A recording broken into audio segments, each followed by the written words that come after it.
En fait, 30 millions, man su ma ko déggee j'ai pas reçu 30 millions en liquide.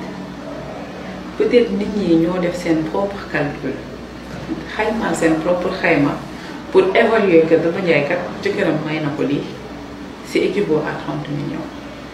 loolu seen propre analyse la mais man ci leeral j'ai reçu 5 millions en liquide.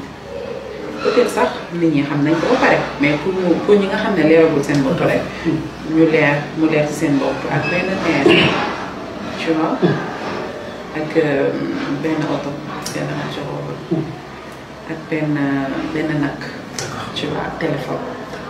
Donc les gens ñoom ñoo def seen propre calcul ne lii c'est équivaut à 30 millions. Peut-être ñoom li ñu calculer mën na faux mën na exact mais man li ma jot laa wax. Donc, vous devez mettre 30 millions de mains alors que Daba Ndiaye a reçu 5 millions en liquide.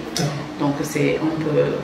Non, je ne sais pas. Mais temps la def nak parce que nit ñi parfois dañ naan kii elle moo wala fay di aw ma intérêt. Déjà c'est man ñu ko nit ñi yëgee laa ko yëgee. Donc c'était une surprise pour man comme tous les comme